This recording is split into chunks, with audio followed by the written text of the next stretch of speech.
திருவிருந்தை முன்னிட்டு திருவிருந்தில என்ன, திருவிருந்தில என்னென்ன மாதிரி அடையாளங்கள் ஆண்டவர் வெளிப்படுத்தினார் என்பதை குறித்து தான் ஒரு செய்தியை நம்ம கேட்கிறோம்.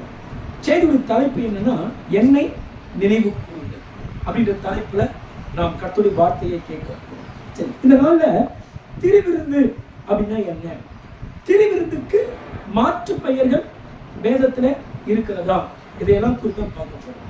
திருவிருந்து என்று நாம் சொல்லும் போது இது லத்தீன் மொழியில என்ன சொல்வாங்கன்னா யூகாரிஸ்ட் என்று சொல்வார்கள் லத்தீன் மொழியில. இந்த திருவிருந்துக்கு இன்னும் நிறைய மாற்று பெயர்கள் இருக்கிறது. குறிப்பாக ராபோஜனம் என்று சொல்லுகிறோம். திருவிருந்து என்ன சொல்லுவாங்க? ராபோஜனம். ஏன் ராபோஜனம் என்று சொல்லுகிறார்கள் அப்படின்னா, இயேசு கிறிஸ்து வேடன் இரவு நேரத்துல அந்த திருவிருந்தை ஆண்டவர் சீடர்களுக்கு ஏற்படுத்தி இருந்தார். அது மாத்திரமல்ல, இந்த ராபோஜனம் என்ற உணவு ஏன் மிக பிரசித்தி பெற்றதாய் மாறினது என்று சொன்னால், யூதர்களுக்கு இரவு உணவு மிக மிக முக்கியமானது. ஏனென்றால் எகிப்துல 400 ஆண்டுகள் அவர்கள் உபத்திரப்பட்டிருந்தார்கள் பார்வோனுடைய அடிமைத்தனத்துக்கு. அந்த பார்வோனுடைய அடிமைத்தனத்துல 400 ஆண்டுகள் உபத்திரப்பட்ட அவர்கள் காலையிலிருந்து இரவு வரைக்கும் கடுமையான பணிகளை செய்வாங்க. ஓய்வு இருக்காது. மனைவி ஒரு பக்கமா வேலை செய்வாங்க, கணவன் ஒரு பக்கமா வேலை செய்வாரு, பிள்ளைங்க அவங்க பலனுக்கு தகுந்த வேலைகளை எங்கேயாச்சும் விடப்பட்டு செஞ்சுக்கிட்டு இருப்பாங்க. அப்போ கணவன் மனைவி குடும்பங்கள் ஒருவர் முகத்தை ஒருவர் பார்க்க முடியாது. குடும்பமாய் சேர்ந்து வேலை செய்வது வேறு. ஆனால் அந்த அடிமைத்தனத்தில் அவர்கள் இருக்கும்போது குடும்பமாய் அவங்க பகல் நேரத்தை சந்திக்க முடியாது. அப்படியே என்ன பண்ணுவாங்க? தனித்தனியா எங்காச்சும் வேலை செஞ்சுக்கிட்டு இருப்பாங்க. பசியோடும் பட்டினியோடும் பலவீனத்தோடும் என்ன பண்ணுவாங்கன்னா அவங்க வேலை செஞ்சுக்கிட்டு இருப்பாங்க. அப்படின்னா அந்த 7 மணிக்கு மேலதான், இரவு 7 மணிக்கு மேலதான் என்ன பண்ணுவாங்கன்னா எல்லா வேலையும் செஞ்சு முடிச்சுட்டு ரொம்ப களைப்போட சோர்வோடு தன் வீட்டுக்கு திரும்பி வருவாங்க. அப்படி திரும்பி வருகிற அந்த நேரத்துல தான் என்ன பண்ணுவாங்கன்னா ஃபேமிலியா எல்லாம் ஒண்ணா உட்கார்ந்து ஒருவருக்கு ஒரு பேசிக்கொண்டு சாப்பிடுவாங்க. என்ன பேசுவாங்க? அந்த பகல் நாள்ல எந்த அளவுக்கு வேலை செய்யும்போது உபத்திரப்பட்டாங்க, என்ன மாதிரி வேலையெல்லாம் அவங்களுக்கு விட்டாங்க, பார்வோனுடைய அதிகாரிகள் எவ்வளவு சித்திரவதைகளுக்கு உட்படுத்தினார்கள், இது போன்ற விஷயங்களை எல்லாம் அந்த வேலை செய்த சம்பவங்களை இரவு நேரத்தில் உட்கார்ந்து என்ன பண்ணா ஒருத்தரோட ஒருத்தர் பகிர்ந்து கொள்வாங்க. அப்படி பகிர்ந்து கொண்டு அந்த இரவு தான் குடும்பமாய் உட்கார்ந்து சாப்பிடுவாங்க. அப்படி குடும்பமாய் உட்கார்ந்து அவங்க சாப்பிட உட்காந்துட்டாங்களா எழும்பவே, நம்மளாம் சாப்பிடும் போதே 10 முறை எழுந்து நடந்து கொடுப்போம். நிறைய பேருக்கு அதை பழக்கம். சாப்பிட உட்காந்துட்டாங்கன்னா 10 முறை எழுந்து நடந்து கொடுப்பாங்க. ஆனா யூதர்கள் உட்கார்ந்து சாப்பிட ஆரம்பிச்சாங்கன்னா அவங்க எங்கேயும் எழுந்து போக மாட்டாங்க. உட்கார்ந்து சாப்பாட்டுக்கு முக்கியத்துவம் கொடுத்து அதை சரியாய் எடுத்துக் கொள்வாங்க. அப்ப இரவு நேரத்தில் என்ன பண்ணுவாங்க? உட்கார்ந்து அந்த உணவை குடும்பமாய் அவர்கள் பகிர்ந்து கொள்வார்கள். அப்படி குடும்பமாய் அந்த உணவை அவங்க சாப்பிடுறதுனால அந்த இரவு உணவு அவங்களுக்கு மிக மிக முக்கியமானது. அந்த இரவு உணவை வைத்துதான் இயேசு கிறிஸ்து வேடன் இரவு என்ன பண்ணார்னா ஒரு உணவை ஆயத்தப்படுத்தி அவங்களுக்கு சீடர்களுக்கு அதை வச்சு ஒரு பாடத்தை என்ன பண்றாருன்னா இயேசு கிறிஸ்து கற்றுக் கொடுத்தார். அப்போ ராபோஜனம் என்று ஏன் பேர் வந்தது? இரவு நேரத்திலே அதை புசிக்கிறதுனால அதுக்கு என்ன பேரு? எல்லாம் சொல்லுங்க, என்ன பேரு? ராபோஜனம். அடுத்தது திருவிருந்தை பரம மன்னா என்று சொல்லுவார்கள். இப்படியும் அழைக்கலாம். ஏன் பரம மன்னா என்று திருவிருந்து அழைக்கிறோம் என்று சொன்னால், இயேசு கிறிஸ்து பரத்திலிருந்து இந்த பூமிக்கு மனிதனாய் வந்தார். நீங்கள் நானும் மண்ணில் உருவாக்கப்பட்டவர்கள், மண்ணிலே பிறந்தவர்கள், மரித்து மண்ணுக்கே கடந்து போகணும்.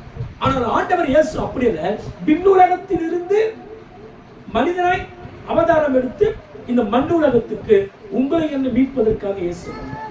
அப்ப மனுகுலத்தின் பாவத்துக்காக விண்ணுலகத்திலிருந்து வந்த கடவுள் தன் சரீரத்தை உலக மக்களுடைய பாவத்திற்காக அவர் கொடுத்தபடினால்தான் பரத்திலிருந்து வந்ததை முன்னிட்டு மன்னா, பரம மன்னா, அதன் சரீரத்தையே ஆதாரமாய் கொடுத்ததினாலே, பரலோகத்திலிருந்து வந்த தேவன் தன் சரீரத்தையே புசிக்க கொடுத்ததினாலே பரம மன்னா என்று சொல்லி அழைக்கப்படுகிறது. மூன்றாவது நற்கருணை. இந்த திருவிருந்துக்கு நற்கருணை என்று பேர் உண்டு.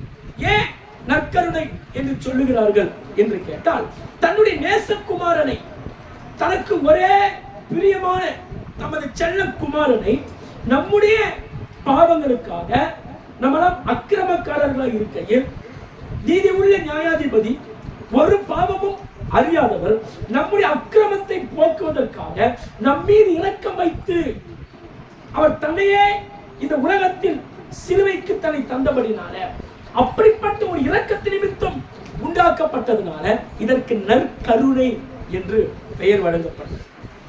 திருபலி என்றும் சொல்வார்கள். அடுத்தது புதிய உடன்படிக்கையின் விருந்து. இந்த திருவிருந்தை புதிய உடன்படிக்கையின் விருந்து என்று சொல்லலாம்.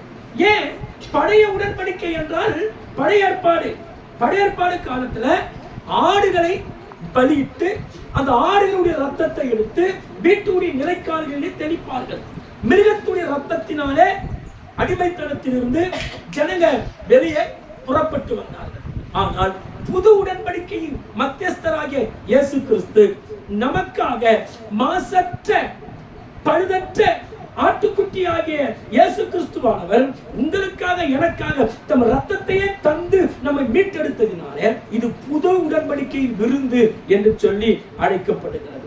அப்படியானால் திருவிருந்தை ராபோஜனம் என்று சொல்லலாம், பரம மன்னா என்று சொல்லலாம், நற்கருணை என்று சொல்லலாம், புதிய உடன்படிக்கையின் விருந்து என்று சொல்லலாம், திருபலி என்று சொல்லலாம். இப்படி பல்வேறு பெயர்களிலே திருவிருந்தை நாம் அழைக்கலாம். பஸ்கா விருந்து என்று கூட சொல்லலாம். சரி, கவனிக்கிறோம். ஒவ்வொரு பஸ்கா பண்டிகை என்று, பஸ்கா பண்டிகை என்றால் என்ன?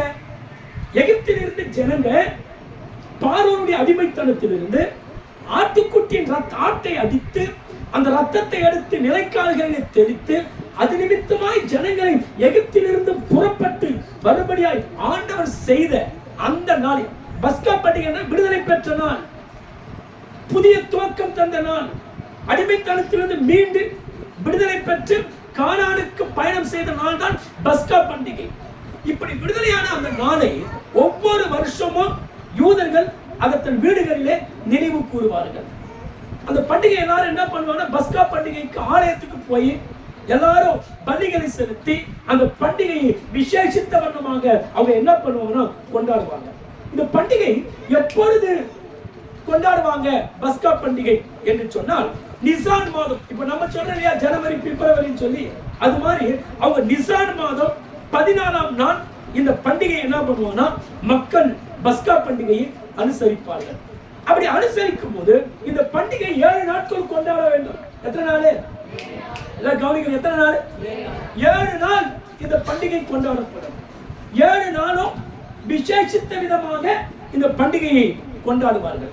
குறிப்பாய் இந்த 7 நாள்ல என்ன பண்ணா, புளிப்பில்லாத அப்பத்தை புசிக்க வேண்டும். எதை புசிக்க வேண்டும்? என்ன இருக்கக்கூடாது? புளிப்பு இருக்கக்கூடாது. புளிப்பில்லாத அப்பத்தை அவங்க சாப்பிட வேண்டும். மாவு புளிக்க கூடாது, டிஸ்டர்ப் வருது. புளிப்பில்லாத மாவை கொண்டு அப்பத்தை சுட்டு அந்த அப்பத்தை எடுத்துதான் அவங்க என்ன பண்ணணும்? சாப்பிடணும். இந்த புளிப்பில்லாத அப்பம் எதை காட்டுகிறது அப்படின்னு சொன்னா, நேர்மை, உண்மை, நீதி, தூய்மையான வாழ்க்கை. இவற்றிற்குத்தான் இந்த புளிப்பில்லாத அப்பம் ஒரு உதாரணமா இருக்கிறது. அப்போ ஆண்டவர் என்ன சொல்றார்? திருவிருந்தை எடுக்கிற நாம் எப்படி திருவிருந்து எடுக்கணும்? உண்மை உள்ளவர்களாய் இருந்து, பரிசுத்தமான வாழ்க்கை வாழக்கூடியவர்களாய் இருந்து, அசுத்தத்திற்கு விலகி வாழ்ந்து இந்த உணவை நாம் நீதியோடு நியாயத்தோடு வாழ்ந்து இந்த உணவை நாம் பெற்றுக்கொள்ளக்கூடியவர்களாய் இருக்க வேண்டும். நம்முடைய பரிசுத்தம் திருவிருந்துக்கு மட்டுமல்ல, நம்ம பாவ மன்னிப்பை கேட்பது திருவிருந்துக்கு மட்டுமல்ல, திருவிருந்துக்கு மட்டும் ஒரு பரிசுத்தம் அல்ல. சில நேரத்தில் பார்த்தீங்கன்னா மணப்பெண்ணை தாலி கட்டும் போது அன்னைக்கு மட்டும் அந்த பெண் அலங்காரம் பண்ணுவாங்க அழகா. அது மாதிரி கிடையாது. அப்போ கர்த்தருடைய பிள்ளைகள் திருவிருந்தை எப்படி பெற்றுக்கொள்ள வேண்டும்? புளித்த மாவு, புளித்த மாவினாலே உண்டாக்கப்பட்ட ஜீவத்தை போல நம்முடைய ஜீவம் இல்லாதபடிக்கு திருவிருந்து எடுக்கிற நாம் ஸ்தோத்திரிக்கிறோம். பரிசுத்தமும் பிழையும் அற்றவர்களாய் இருந்து இந்த திருவிருந்தை நாம் புசிக்க வேண்டும். குறிப்பாய் திருவிருந்து எடுக்கிறவர்கள் தூய்மையான வாழ்க்கையை வாழ வேண்டும். அவங்க கண்டபடி பாவம் செஞ்சுட்டு கடவுளுக்கு பயப்படுற பயம் இல்லாம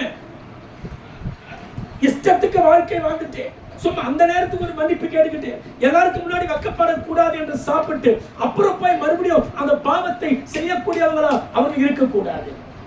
சரி, அப்போ இவங்க என்ன பண்ணணும்? புளித்த மாவை அல்ல, புளிப்பில்லாத மாவை கொண்டு அப்பத்தை என்ன பண்ணும்? செஞ்சு சாப்பிடணும். சரி, அப்படிப்பட்ட நாட்கள்ல ஒருவேளை வீடுகளிலே புளித்த மாவு இருந்தால், எங்காச்சும் புளித்த மாவு வீட்டுல தெரியாம வச்சிருக்கா கூட அந்த புளித்த மாவு கூட வீட்டுல என்ன பண்ணக்கூடாது? இருக்க கூடாது. அப்ப என்ன பண்ணும்? அந்த வீடுகளை போய் தேடி பார்த்து எல்லா புளித்த மாவை என்ன பண்ண சொன்னா அதை எடுத்து வீட்டை விட்டு அவர்கள் அப்புறப்படுத்த வேண்டும். சரி, கவனிக்கிறோம். அப்படி ஒருவேளை புளிப்பில்லாத புளிப்புள்ள அப்பத்தை புசித்தால் வேதம் சொல்கிறது அவங்க இஸ்ரவேல் நடுவில் இராதபடிக்கு அவர்கள் அகற்றப்படுவார்கள். இதுக்கு யாத்திராகமம் 12:19, யாத்திராகமம் 13:7 இந்த வார்த்தைகள் சொல்லப்பட்டிருக்கிறது. சரி, அப்போ கர்த்தருக்கு செலுத்தப்படுகிற அந்த போஜன பலி எப்படி இருக்கணும்? புளித்த மாவினாலே செய்யப்படக்கூடாது. புளித்த மாவினால ஏன்? கொஞ்சம் புளித்த மாவு ஒட்டுமொத்த மாவை புளிப்பாக்கிடும். கொஞ்சம் புளித்த மாவு, உதாரணம் சொல்றேன், நீங்க ஒரு வாரத்துக்கு முன்னாடி வச்சிருந்த மாவை கொண்டு போய் இப்ப ஃப்ரெஷ்ஷா அரைச்ச மாவோட கூட சேர்த்தா என்ன ஆகும்? சொல்லுங்க. ஒரு வாரத்துக்கு முன்னாடி செஞ்ச பிரியாணியை கொண்டு வந்து இப்ப புதுசா செஞ்ச பிரியாணியை கூட மிக்ஸ் பண்ண என்ன ஆகும்? சொல்லுங்க, கெட்டு போயிடும். அதே தான் ஆண்டு சொன்னார், கொஞ்சம் புளித்த மாவு முழுவதையும் புளிப்பாக்கிவிடும். இந்த புளித்த மாவு என்ன காண்பிக்கிறது? எதை குறிக்கிறது? புளித்த மாவு என்பது ஒரு மனிதனுக்குள் இருக்கிற ஆணவத்தை காண்பிக்கிறது. எதை காண்பிக்கிறது? எதை காண்பிக்கிறது? மனுஷனுக்கு ஏன் ஆணவம் வருது? அடிக்கடி பேசுற வார்த்தை பாரு, ஆணவம் மூச்சது எப்படி இருக்குது பாரு, அகபாவம் மூச்சது எப்படி இருக்குது பாரு. ஏன் சொல்றோம்? எதனால மனிதனுக்கு ஆணவம் வருகிறது? கவனிங்க. நிறைய பேருக்கு ஏன் ஆணவம்? தன் வசதி நிமித்தமாய் அவங்களுக்கு ஆணவம் உண்டாகிறது. நல்ல பணம் இருக்குது, வேலை இருக்குது, நல்ல வருமானம் இருக்கிறது, அதனால அந்த வசதி நிமித்தமாய் அவங்க ஆணவத்திலே காணப்படுகிறார்கள். அடுத்தது ஸ்தோத்திரிக்கிறோம். ஏன் ஆணவம்? ஒரு அதிகாரத்தில் இருக்கிறதுனால அவங்க ஆணவப்படுவாங்க. எசேபேல் ஒரு ராணி, அவன் அதிகாரத்தில் இருந்தபடினால், ஒரு ராஜாவுடைய மனைவியாய் அவள் இருந்தபடினால் அவளுக்கு அந்த ஆணவம் எசேபேலுக்கு இருக்க ஆரம்பித்தது. அப்ப நிறைய பேர் எதுக்கு ஆணவம்? ஒரு அதிகாரத்தில் இருக்கிறதுனால அவங்களுக்கு ஆணவம். சிலருக்கு பேக்ரவுண்ட் இருக்கும், நல்ல உறவுகள், சொந்த பந்தங்கள்லாம் 10 பேர் எதுக்குனால முன்னாடி வந்து நிற்பாங்க. அப்பேற்பட்ட ஆட்கள் இருக்கிறதுனால நிறைய பேருக்கு ஒரு ஆணவம் வெளிப்படுகிறது. ஒரு சிலருக்கு தன் அழகை குறித்த ஆணவம், நல்ல அழகா இருக்கிறோம், மூக்கு முடிமா லட்சணமா இருக்கிறோம், மற்றவங்கள மாதிரி நம்ம இருக்கிறோம் அசிங்கமா அப்படின்னு சொல்லி தன் அழகை குறித்து ஆணவப்படக்கூடியவங்க பல பேர் உண்டு. தன் அறிவை குறித்து ஆணவப்படக்கூடியவர்கள் பல பேர் உண்டு. வேதத்துல பாருங்க, பரிசேயன் ஆணவத்தினாலே ஜெபம் பண்ணுகிறான். ஆலயத்தில் போய் ஜெபிக்கும் போது அவனுடைய ஆணவ பேச்சு அந்த ஜெபத்திலே வெளிப்பட ஆரம்பிக்கிறது. அப்போ புளித்த மாவு என்றால் என்ன அர்த்தம்? ஆணவம் என்று பொருள். அப்ப என்ன சொல்றாரு? கொஞ்சம் புளித்த மாவானது ஒட்டுமொத்த புளித்து எல்லா மாவையும் கெட்டு போக பண்ணும். கொஞ்சம் நமக்குள்ள இருக்கிற கர்வம், நமக்குள்ள இருக்கிற கொஞ்சோண்டு ஆணவம், நமக்குள்ள இருக்கிற கொஞ்சம் கசப்பு, நமக்குள்ள இருக்கிற சின்ன கோபம் ஒட்டுமொத்த வாழ்க்கையை என்ன பண்ணு சொன்னா அது நாசமாக்கி. நிறைய பேர் சின்ன பாவம் தானே, சின்ன பொய் தானே, நினைக்கிறீங்க ஒரு சிறு பொய் தான் முற்றிலும் ஒரு மனிதனை நாசமாக்கக்கூடியதாக இருக்கிறது. வேதத்துல பாருங்க, சவுல் அவனுக்குள்ள இருந்த ஒரு சின்ன கசப்பு, ஒரு பொறாமை, இதான் பேசிக்கா அவனுக்குள்ள இருந்த ஒரு பாவம். யார் மேல பொறாமைப்பட்டான்? தாவீது மேல அவனுக்கு பொறாமை வந்தது. இந்த பொறாமைக்கு அவன் இடம் கொடுத்து அவன் அப்படியே அவனை கண்டு காணாமல் விட்டபடினால அந்த ஒரு பொறாமை அவனை கொலை செய்கிற அளவுக்கு கொண்டு போய்விட்டு. அப்ப பாருங்க, ஒரு சின்ன பாவம் தான் ஒரு மனிதனை பெரிய வீழ்ச்சிக்கு நேராக நடத்துகிறது. சவுலுடைய ஒரு சின்ன கீழ்ப்படியாமை, ஆடுகளை போய் எல்லாத்தையும் அபிலேக்கருக்கு உண்டான எல்லாவற்றையும் சங்கரித்து விட்டு வா என்று சொன்ன போது அவன் சிலதை சங்கரித்து விட்டு சிலதை அவன் கொண்டு வந்து விட்டான். அப்ப அந்த சின்ன கீழ்ப்படியாமை தான் எல்லா வீழ்ச்சிக்குமே காரணமாய் இருக்க ஆரம்பித்தது. தாவீதுக்குள் இருந்த ஒரு சின்ன இச்சை. தாவீது கடவுளுக்கு பிரியமாய் வாழ்ந்த மனிதன். ஆனால் அப்பேற்பட்ட தாவீது, உரியா தேசப்பற்று உள்ளவன், தனக்கு உண்மையான ஒரு போர் சேவகனாய் இருந்தவன், அப்பேற்பட்ட ஒரு வேலைக்காரனாக உரியாவுடைய மனைவி மேல அவன் ஆசை வைத்தான், இச்சை வைத்தான். பிறனுக்கு உண்டான யாதொன்றையும் இச்சிக்க கூடாது, பிறனுடைய மனைவியை இச்சிக்க கூடாது, பிறனுடைய மனைவியை கெட்ட எண்ணத்தோடு பார்க்க கூடாது. ஆனால் தாவீதோ பிறனுடைய மனைவியை ஆசைப்பட்டான், பிறனுடைய மனைவியோடு கூட வாழ்வதற்கு அவன் விருப்பப்பட்டான். இந்த சின்ன இச்சை அவன் வாழ்க்கையை ஒட்டுமொத்தமாய் சஞ்சலமாக்கி போட்டது. அனனியா சப்ரால் ஒரு பணக்காரியத்திலே ஊழியக்காரத்தில் ஒரு பொய் சொல்லுகிறார்கள், சின்ன பொய். இவனுக்கு தான் வித்தியா, ஆமா இவனுக்கு தான் வித்த, சின்ன பொய் தான், வித்தது அதிகம். ஆனா அவங்க சொன்னது பொய் சொல்றாங்க பாருங்க. இது ஒரு சின்ன பொய் தான் அவங்க வீழ்ச்சிக்கு காரணமாய் இருந்தது.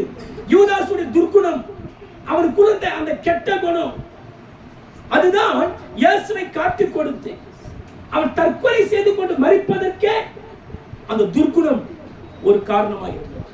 ஒரு சாப்பாட்டுல நிறைய விஷத்தை ஊத்துனாலும் பரவாயில்ல, ஆனா கொஞ்சம் விஷத்தை ஊத்தினாலும் ஆபத்து.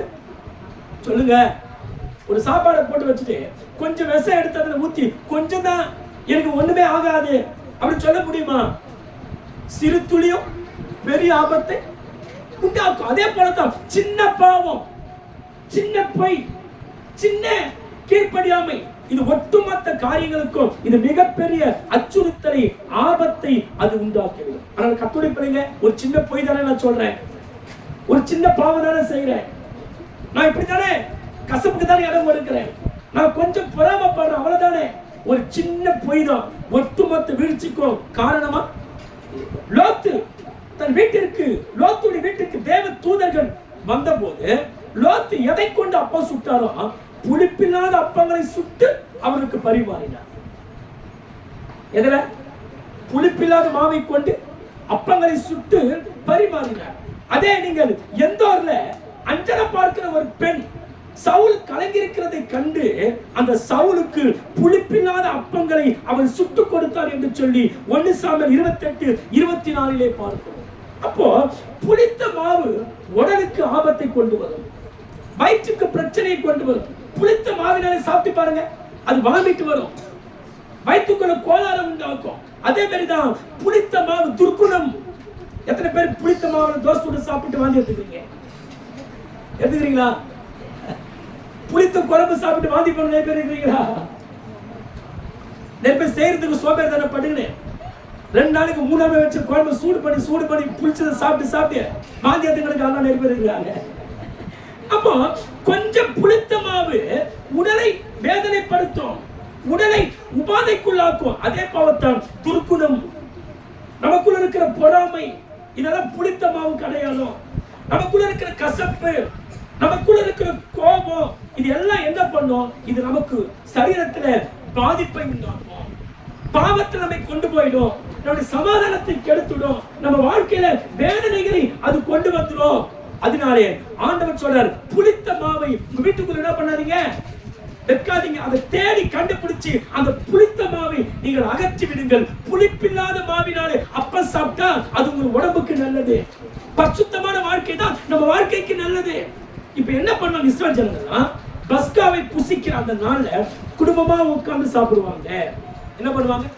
எத்தனை பேர் குடும்பமா உட்கார்ந்து சாப்பிடுற பழக்கம் இருக்கு உங்களுக்கு? நிறைய பேர் அவசரப்பட்டு அங்க ஒரு ஆள், இங்க ஒரு ஆள், டிவிக்கு முன்னாடி ஒரு ஆள், போனுக்கு முன்னாடி ஒரு ஆளு, இப்படி உட்கார்ந்து கண்டபடி சாப்பிட்டு போற ஆளா இருக்கிறாங்க. குடும்பமா உட்கார்ந்து சாப்பிடுறது அது மகிழ்ச்சியான குடும்பத்துக்கு அடையாளம். சொல்லுங்க, அந்த மகிழ்ச்சி கூட அனுபவிக்கலாம் வேற என்ன இருக்குது வாழ்க்கையில?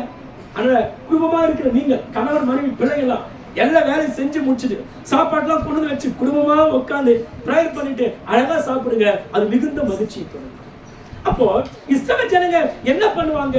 அந்த பஸ்கா பண்டிகை என்று எல்லாரும் உட்கார்ந்து ஒன்னா சாப்பிடுவாங்க. இப்பதான் நல்லா கவனிக்கும். இப்ப நான் செய்முறை செஞ்சு காமிக்க போறேன்.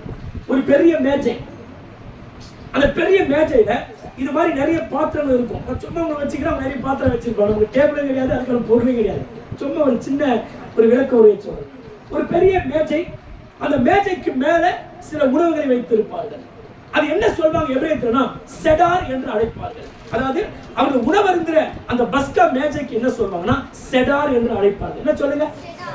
சொல்லுங்க, சத்தமா சொல்லுங்க, வாய் திறந்து சொல்லுங்க. செடார். செடார் என்ற அர்த்தம் ஒழுங்கு அல்லது ஏற்பாடு. எல்லாத்தையும் முன்கூட்டியே ஏற்பாடு செஞ்சு வைக்கணும், எல்லாத்தையும் முன்கூட்டியே ஒழுங்குபடுத்தி வைக்கணும். அதுக்கு பேர் தான் செடர். பஸ்கா மேஜையில ஒரு வட்டமான ஒரு தட்டு இருக்கும். இப்ப பாருங்க, ஒரு தட்டு இருக்கா, ஒரு தட்டு வச்சிருக்கிறேன், சரிங்களா? கவனிக்கலாம். இந்த வட்டமான தட்டுல 6 வகையான உணவுகள் அதுல இருக்கும். எத்தனை வகையான உணவு? 6 வகையான உணவு இருக்கும். முதலாவது ஒரு பாத்திரத்துல என்ன பண்ணுவோம், பச்சையான காய்கறிகளை வைத்திருப்பார்கள். என்ன வச்சிருப்பாங்க? இந்த பாத்திரம் பச்சையான காய்கறி வச்சிருக்கல, பச்சையான காய்கறிகள் வச்சிருப்பாங்க. இதுல இருக்கிற காய்கறியை எடுத்து என்ன பண்ணுவோம், உப்பு நீர்ல நினைச்சிட்டு அதை கொண்டு வந்து பிறகு அந்த பாத்திரத்தில் வைப்பாங்க. இந்த உப்பு நீர் எதற்கு அடையாளம் என்று சொன்னால், எகிப்துல 400 ஆண்டுகள் ஜனங்கள் அடிமைத்தனத்தில் வாழ்ந்தார்கள். அடிமைத்தனத்தில் வாழும்போது கடினமாய் உழைத்தார்கள், ஓய்வு கிடையாது, உடலெல்லாம் வியர்வை.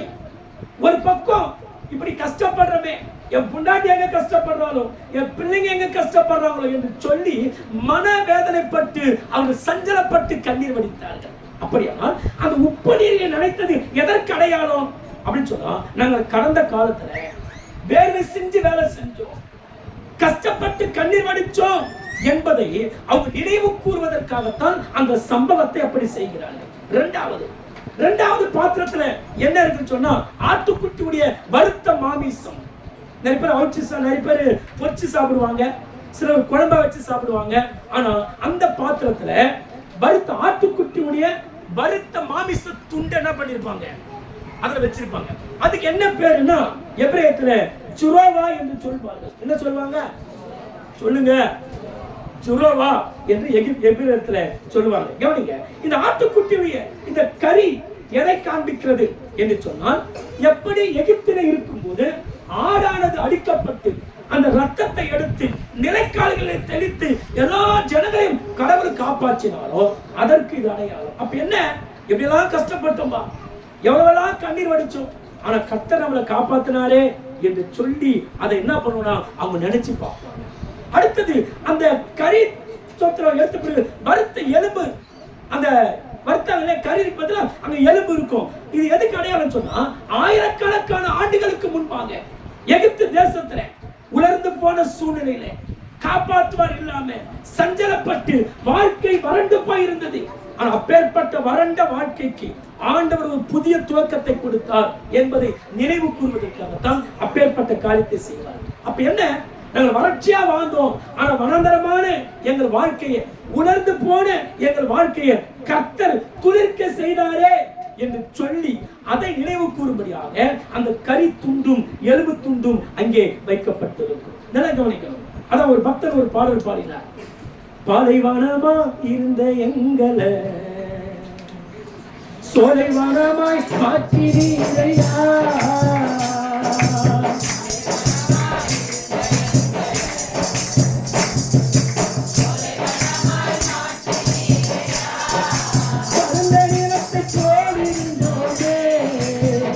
எங்களை வயல்வெளியாய்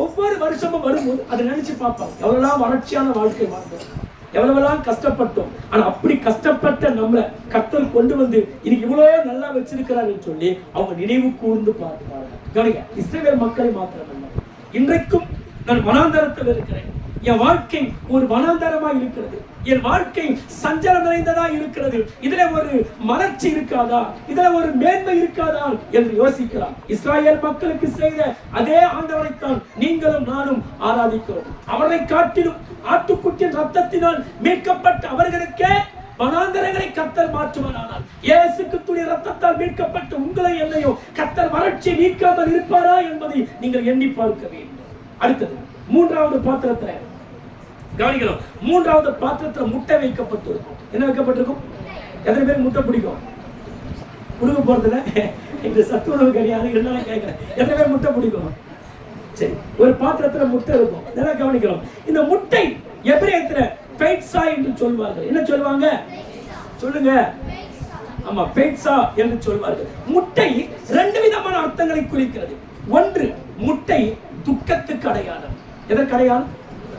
ஆனா முட்டையை சாப்பிட முட்டாதீங்க. முட்டை சாப்பிட்ட துக்கம் அப்படின்னு சொல்லி முட்டை சாப்பிடாம விட்டாதீங்க. முட்டை உடலுக்கு சில வலிமையை கொடுக்கும். ஏன் துக்கத்துக்கு அடையாளம்னா, பஸ்கா உணவை புசிக்கும் போதெல்லாம் கூடவே சேர்ந்து அவங்க ஆலயம் இடிக்கப்பட்டதை நினைவு கூறுவார்கள். ஏனென்றால் இஸ்ரவேல் ஜனங்க கட்டி வைக்கப்பட்ட ஆலயத்தை பல ராஜாக்கள் படையெடுத்து வந்து இடித்து போட்டாங்க. அப்படியானால் இவங்களுக்கு நல்ல ஒரு ஆலயம் இல்லாமல் இருந்தது. அப்ப ஆலயம் இல்லாதபடினால அந்த பஸ்காவை புசிக்கும் போது, நம்ம ஒரு காலத்துல கஷ்டப்பட்டோம், எகிப்தின் அடிமைத்தனத்தில் இருந்தோம், அப்படி இருந்த நம்மளை கடவுள் மீட்டெடுத்தாரே. ஒரு ஆலயம் இடிக்கப்பட்டு கிடக்கிறது, ஒரு ஆலயத்தை கத்த தரமாட்டாரா என்று சொல்லி அந்த ஆலயத்துக்காக என்ன பண்ணுவாங்கன்னா, அந்த புசிக்கிற நாள்ல உட்கார்ந்து துக்கத்தோடு கூட அவங்க ஏங்கி கொண்டிருப்போம். அப்ப என்ன அவங்களுக்கு துக்கம்? எங்களுக்கு ஒரு கோவில் இல்லையே, எங்களுக்கு ஒரு ஆலயம் இல்லையே. அந்த ஒரு துக்கம் தான் இஸ்ரவேல் மக்களுக்கு. அப்படியானால் அவங்க துக்கப்படும் போது எதை நினைக்கிறாங்க? சாமி புசிக்கும் போது எதை நினைக்கிறாங்க? ஆலயத்தை நினைக்கிறாங்க. ஐயோ, எங்களுக்கு ஒரு கோவில் இல்லையே, எங்களுக்கு ஜெபிக்க ஒரு ஸ்தலம் இல்லையே, எங்களுக்கு பலி கொடுக்க ஆட்கள் இல்லையே என்று சொல்லி அவங்க துக்கப்படுவாங்க. இரண்டாவது, முட்டை பிறப்பிற்கு ஒரு அடையாளம். எதற்கு அடையாளம்? எப்படி அடையாளம்? எகிப்திலிருந்து அடிமைத்தனத்தில் அவங்க மீண்டு வந்ததுனால தான் இஸ்ரவேல் என்கிற ஒரு தேசமாகவே அவங்க மாறினாங்க. அப்போ எகிப்தின் அடிமைத்தனத்திலே இருந்திருந்தா அவங்க அடிமையாகத்தான் இருந்திருப்பாங்க தவிர இஸ்ராயேல் ஜனங்களுக்கு ஒரு புதிய துவக்கம் உண்டாயிருக்காது. எகிப்திலிருந்து வந்தபடியால் தான் இஸ்ரவேல் என்கிற ஒரு தேசம் அவங்களுக்கு பிறந்தது. அப்படிப்பட்ட சூழ்நிலை வந்தபடியால் தான் அந்த முட்டைக்கு ஸ்தோத்திரிக்கிறோம், பிறப்புக்கு ஒரு அடையாளமாக சொல்லப்பட்டிருக்கிறது. நான்காவது வந்து பாத்தீங்கன்னா, ஒரு பாத்திரத்துல கசப்பான கீரை இருக்கும். என்ன இருக்கும்? எத்தனை பேர் கசப்பான கீரை பிடிக்கும்? பாவம் எத்தனை பேருக்கு பிடிக்கும்? பிடிக்குமா? எப்பவுமே இனிப்பு சாப்பிட்டா உடம்புல பயங்கர வியாதி வந்துடும். கசப்பான பொருளையும் கூட எடுத்துக்கங்க. கசப்பான பொருள் என்ன பண்ணுங்க? சாப்பிடுங்க, உடம்புக்கு நல்லது. கசப்பை வெறுக்காதீங்க. உபதேசம் கசப்பா இருக்கலாம், ஆனா அதான் உடம்புக்கு நல்லது. உங்களை ஆசீர்வதிக்கிற எப்போதுமே உங்க இருதயத்துக்கு உகந்த சந்தோஷத்தை கொடுத்தால் உடம்புல வியாதி வந்து சீக்கிரமா ஆவிக்குரிய மரணத்தை சந்திச்சிருவோம். கசப்பு உடம்புக்கு நல்லது சொல்லுங்க. சரி, ஒரு தட்டு ஃபுல்லா சக்கரை வச்சு சாப்பிடுங்க, அதே ஒரு தட்டுல ஒரு பாலத்தை வச்சு சாப்பிடுங்க. எது உங்களுக்கு கெடுதல்னு சொல்லுங்க பாருங்க. சொல்லுங்க. சக்கரை சாப்பிடாம ஓவர் சக்கரை உடம்புல இருக்குது, அப்படிதானே? ஏகப்பட்ட சுகர்லாம் உடம்புல கிடக்குது. இன்னும் சக்கரை சாப்பிட்டா யோசிச்சு பாருங்க. அப்ப கசப்பு தான் உடம்புக்கு, சொல்லுங்க, கசப்பு தான் உடம்புக்கு. அப்ப ஒரு கசப்பான கீரையை அவங்க ஒரு பாத்திரத்துல வச்சிருப்பாங்க. இதுக்கு என்ன பேருனா மரோர் என்று சொல்வார்கள். என்ன பேரு சொல்லுங்க? சரி, இது அர்த்தம் என்ன அப்படின்னு சொன்னா, எகிப்தில் பார்வோனுக்கு அடிமையா இருந்த அந்த வாழ்க்கையை நினைச்சு பார்க்கிறாங்க. எகிப்துல 4 வருஷம் எங்க அடிமையா இருந்தோம்? பார்வோனுக்கு அடிமையா இருந்து அடிமையான வாழ்க்கை வாழ்ந்தோம். எங்களுக்கு சுதந்திரம் இல்லை, நாங்க விருப்பப்பட்டதை சாப்பிட முடியல, விருப்பப்பட்ட வாழ்க்கையை வாழ முடியல, எங்களை அடிமையாவே வச்சிருந்தாங்க. நாங்க பாவம் அடிமைக்கு சமமானது. பாவம் செய்கிற மனிதன் பாவத்துக்கு அடிமை. நிறைய பேர் பாருங்க, அடிமைப்பட்ட வாழ்க்கை வாழ்ந்துட்டு இருக்க. சில கடை சொல்லுவாங்க, என்னால மீண்டே வர முடியும்னு சொல்லுவாங்க. ஒரு சகோதரர் கூப்பிட்டு கேட்டேன், ஏன்பா இந்த ஆன்சர் போட்டுக்கிட்டு இருக்க? சொன்னா, இது ஆன்சர் போடதான் எனக்கு எல்லாமே வருதுன்றான். ஆன்சர் போடதான் வர வேண்டியதானே? வருது, இல்லைன்னா வரமாட்டேங்குது, அப்படியே ஸ்டக் ஆகுதுன்னு சொல்றாங்க. கவனிங்க. அப்ப நிறைய பேர் பல பாவத்துக்கு அடிமைப்பட்டு கிடக்கிறார்கள். பாவத்துக்கு என்ன பண்றாங்க? அப்ப மது பழக்கத்துக்கு அடிமை, மீண்டு வர முடியல. போதை வஸ்துகளுக்கு அடிமை, மீண்டு வர முடியல.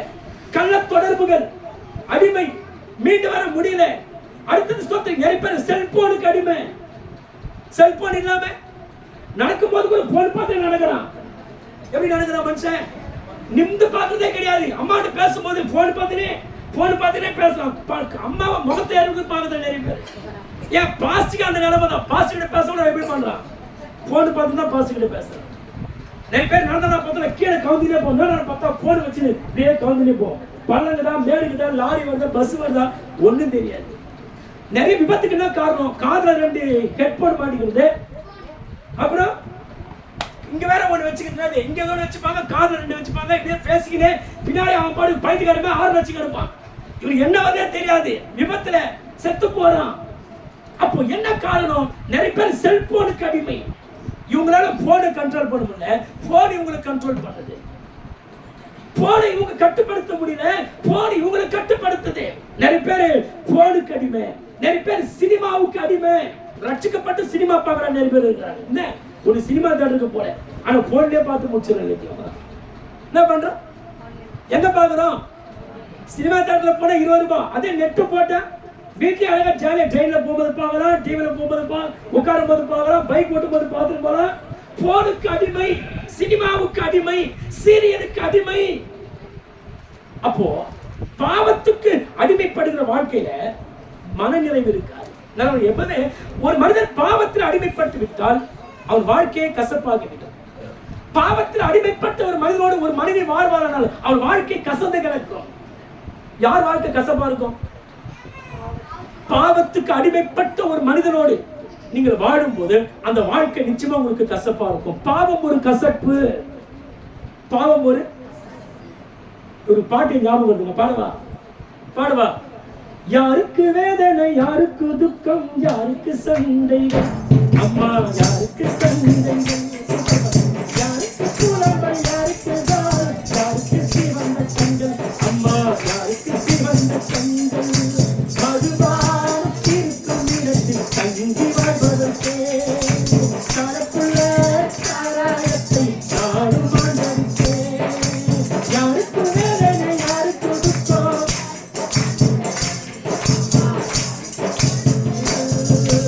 யாருக்கு புலம்பல், யாருக்கு தாயம், அம்மா யாருக்கு சிவந்த கண்கள். அப்ப யாரு வாழ்க்கையில துக்கம் இருக்கும்? யார் வாழ்க்கையில யாருடைய வாழ்க்கை கசப்பா இருக்கும்? வாழ்க்கை கொஞ்ச காலம் தான் வாழ போறோம் உலகத்துல. எவ்வளவு காலம் வாழ போறோம்? இந்த கொஞ்ச கால வாழ்க்கை இன்பமா வாழ்ந்துட்டு போங்க, கசப்பான வாழ்க்கை வாழாதீங்க. அப்போ பாவம் எனக்கு கசப்பை உண்டாக்கும், என்னோடு கூட வாழக்கூடியவங்களுக்கு அந்த பாவம் கசப்பை உண்டாக்குமே தவிர சந்தோஷத்தை உண்டாக்கவே உண்டாக்காது. அப்ப இயேசு கிறிஸ்து ஒரு மனிதனை அந்த கசப்பான பாவத்திலிருந்து, அந்த அடிமைத்தனத்திலிருந்து அவர் விடுவிக்கக்கூடியவராக இருக்கிறார். எந்த ஒரு பாவப்பட்ட மனுஷனையும் யாரையும் வீட்டில் இருக்க முடியாது. இயேசு ஒரு மனிதனை விடுதலையாக்கினால் ஒழிய வேற யாரும் என்ன பண்ண முடியாது? சொல்லுங்க. இயேசு எதை கொண்டு விடுதலை ஆக்குகிறார்? ஏதாச்சும் மாய்மாலம் பண்ணி அப்படியே புஷ்ஷு ஒரு ஊதி அப்படி சுகமாக்குறாரா? இல்ல, சத்தியத்தை கொண்டு ஒரு மனிதனை விடுதலை ஆக்குகிறார். அப்ப சத்தியத்தை நீ உள்வாங்கினா தான் உன் பாவத்துக்கு உன்னால மீண்டு வர முடியும். சத்தியத்தை நீ கேட்கலனா, சத்தியத்தை நீ மதிக்கலனா அதுல இருந்து மீண்டு வர முடியாது. வேதம் சொல்லுகிறது, சத்தியத்தையும் அறிவீர்கள், சத்தியம் உங்களை சொல்லுங்க மெய்யாகவே குமாரன் விடுதலை ஆக்கினால் விடுதலை ஆவீர்கள். அப்போ பாவம் ஒரு கசப்பு. அப்ப கசப்பான கீரை எதற்கு அடையாளம்? நாங்கள் 400 ஆண்டுகள் பார்வோனுக்கு அடிமைப்பட்டு வாழ்ந்தோம்.